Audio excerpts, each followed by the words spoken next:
about your exhibition in the Taylor Gallery. Well, the exhibition is called Bloodlines, which is the title of one or two of the main paintings in it. It does refer to a lot of the other stuff as well. In a way, like nearly everything I've done since I left college and worked as an artist had some kind of a autobiographical aspect to it. So, you know, I mean, in the 70s, certainly in the 80s, I used my own children in my paintings. They weren't paintings of the children, but they were paintings of the children, but they weren't about the children. They were sort of actors in some kind of incomplete drama, if you like. I'd use landscapes that I knew, place I lived, place we went on holidays, place I was really familiar with. Because my attitude to landscape painting is, I think you have to really know the landscape that you're working in. I don't paint scenery, you know, it's not about recording beautiful views or that sort of thing. There has to be some sort of personal resonance for me in a place. So anyway, this autobiographical thing has run through my work. And one thing that I never actually came to terms with in terms of painting was horses. Because my family we were brought up around horses. My family were involved with horses right back through generations of them. I mean, they owned them, they bred them, they raced them, they hunted on them, they backed them. They did everything to do with horses. My brother and I, there were only two of us, brought up around horses. As soon as we went to boarding school, there were no horses. It was like a rebirth in a way. There was a whole world out there that we knew nothing about. I mean, like every second painting on the wall at home were horses. The table mats had old hunting prints on them. So it was horse world. And once we got away from that, and discovered the rest of the world, I never got back to it. It always niggled at me, was I dodging something here? Because if there is an autobiographical aspect to the work, somehow that early years, which are very formative, like the first 10 years of your life are the most formative years of your life, and horses were very much a part of that. So sooner or later I knew I was going to have to probably come to terms with it, so I tackled the horses. So Bloodlines refers to that as what you have in what I call the title painting, is this horse, in contemporary horse, looking into a landscape, and in the distance there are these what I call coat hanger racehorses. In other words, horses that are painted in the way that the great horse painters of the 17th and 18th and 19th centuries painted horses. The contemporaneous horse is looking at his own history, if you like. And, you know, bloodlines is a very important aspect of breeding horses, following bloodlines through so you can breed horses for speed or for, you know, jumping ability or staying ability or whatever it is. It's a project I've only started. I tend to work in series. People will remember there was a series of circus tents. There was a series about the motorways, the effect that the NRA's laying out of the motorways had on this country, particularly in the Midlands. It was a very interesting subject, and I've a kind of ongoing series about the exhibition has paintings from a series I did on concern with emigration, which is a whole topic that I became really interested in the early part of this century. Yeah, so the horse project has just started, and I think in the Bloodlands exhibition there are, I think it's maybe four or five paintings dealing with horses or involving horses.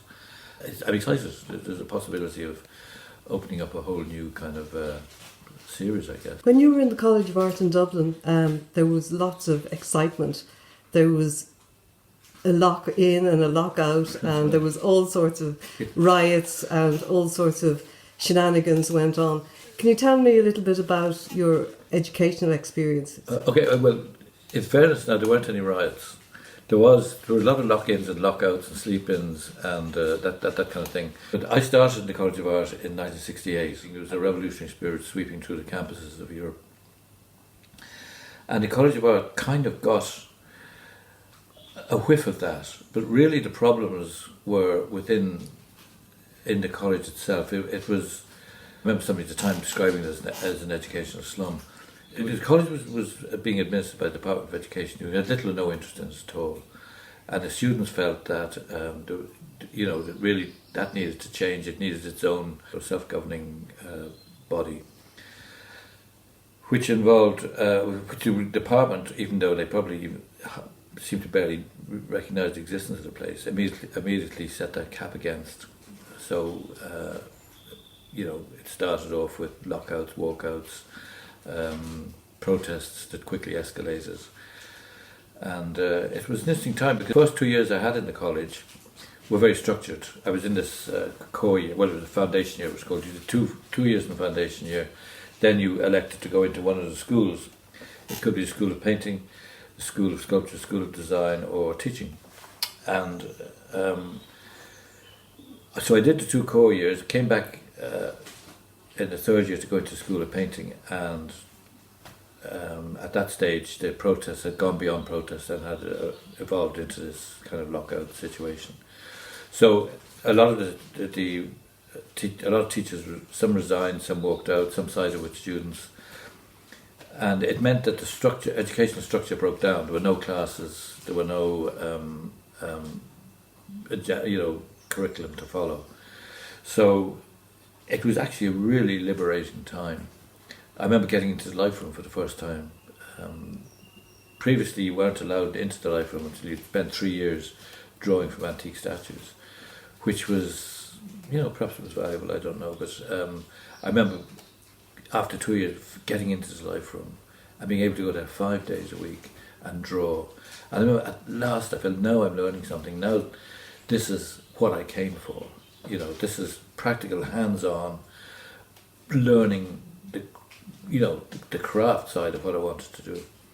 So it was a liberating time. I remember carving out, we all did it, we carved out little studio spaces for ourselves, and you'd 1 or 2 empathetic teachers who came around and talked to you and helped you and were valuable as friends actually, as well as teachers. And it was totally unstructured, so we learned as much from each other as we did from the so-called education system that we were in. I found not having to go and sit in classes that I had no interest in, but being able to spend the time painting was brilliant, and the students got so much from each other. If you look at a lot of the archival material from that period, there was an anti-traditional art thing, and people really tended to resent academic art and didn't seem to like it. Yet it fed your practice. Yeah, it was a very academic curriculum, and there was so much happening out there. This was at the end of the 60s, and you had an explosion in art practice.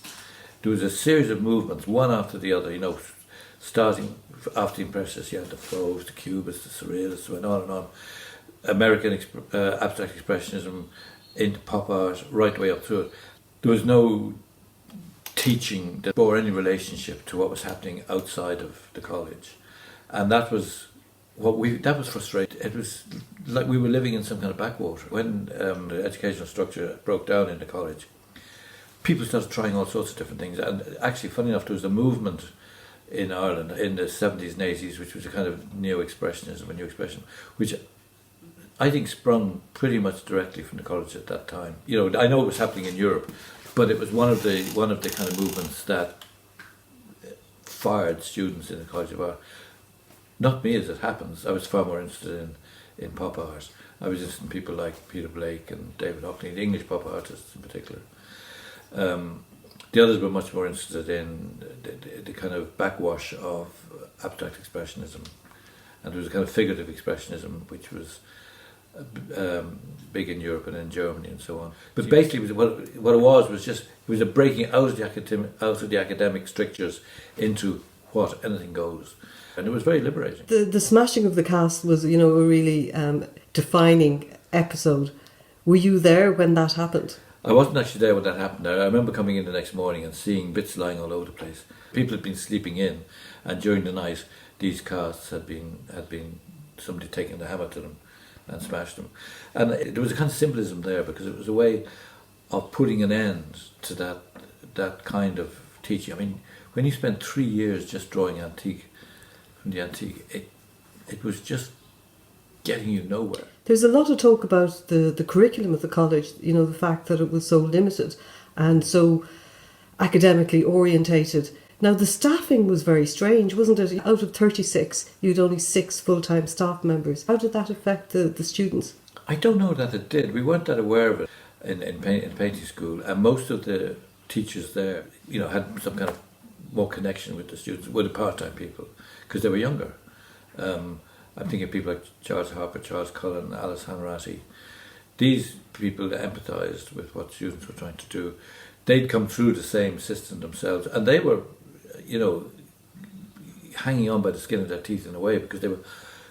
Once the summer holidays came, they were out of a job, and they were hoping to be re-employed again in September. A lot of them empathised with the students, and kind of, I suppose, supported what they were trying to do, because the senior positions were in the hands of the RHA, which wasn't the vibrant organisation that it is now. Back then, it was a very sort of it was cut off from the mainstream. It was a very small, insular little organisation that had really lost its way. It didn't have a premises, for example. There was no RHA gallery. There was no headquarters as such.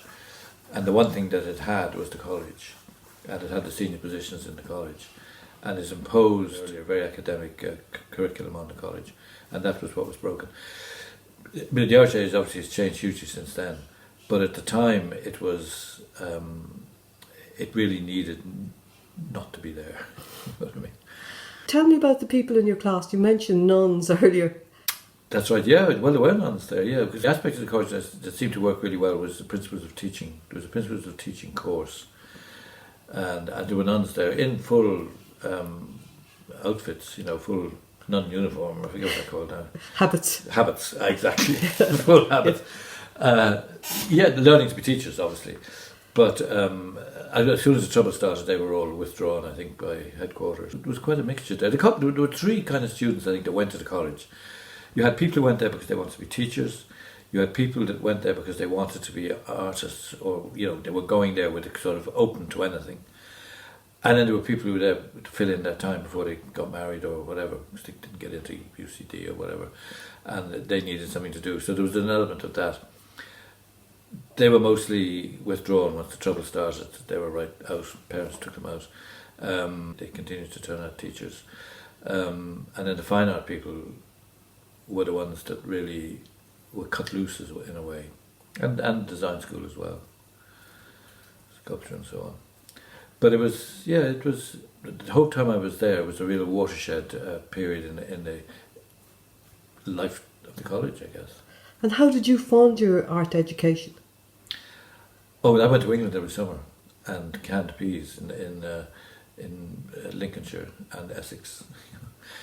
Working on, I missed 6 summers in a row because I worked at night. So you'd go into the factory at 5 o'clock in the evening and come out at 8 o'clock next morning, and then sleep for the day. You couldn't spend any money because these factories were kind of out the one in Essex was right out in the countryside, and there was nowhere to spend your money, and you only had Saturday night off anyway. So you could save enough money to get you through the next year. And was it expensive to go to the college at the time? Well, the fees were only £22, 10 shillings when I started, which seems, tiny now. At the time, I suppose it was, maybe, I don't know, 2 weeks' wages, month's wages, I don't know. But anyway, it was tiny. It wasn't significant. There was a scholarship available, but you had to pass an oral Irish exam to get that. And as far as I know, the scholarship let you off from the fees. You didn't have to stump up 22 quid.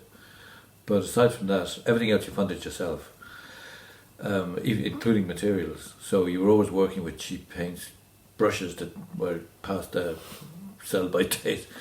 It was difficult. It was difficult. What would you say was the defining feature of your time in art school and how that affected your art practice going forward? I think the defining feature in a way was post-revolution, when we suddenly had that freedom. We had the use of the college, all the easels and equipment and everything else. And at this point, one of the concessions that the department had made was they would supply paint. Never really brush, but they would supply free paint. So that made it. So it was really having taken the freedom and being able to use it was the most significant part. I mean, the freedom was useful. The freedom to do what you wanted when you wanted was useful if you had a direction to go in and you wanted to know what to do. But if you were in there and you needed guidance and you needed direction, there was very little for you. Who influenced you most from your peer group? Probably the most influential teacher I had in there was probably one of the worst communicators. It was a man called Charlie Cullen, who was a really good artsman, a terrific draftsman. He wasn't a good communicator. He wasn't the kind of man who'd stand in front of a class and address it. The key quality he had was empathy. And you could be sitting down in your corner trying to work something out or trying to come to grips with something. He could come and sit down and talk to you, and he would draw you out, and he would share. He understood what you were trying to do, and I guess being an artist himself, he knew the struggles and so on. And he was key to my time in the College of Art. I got more from him, really, than probably any other teacher. And finally, your own children attended the college. How would you think your revolutionary actions of you and your peers sort of affected their eventual education? I mean, the whole location of the college changed. When I was there, when all this happened, we were in Kildare Street, and when they went to college, they went to Thomas Street, which was about, 10 times larger than the Kildare Street premises, and there was much more up-to-date college. Now, every student that goes to art college have complaints about it. Nobody's ever fully satisfied. So they seem to have better facilities, a much broader range of subjects, a much broader range of teachers, and so on. So it was obviously a much bigger and more effective operation when I was there. Okay, thank you very much.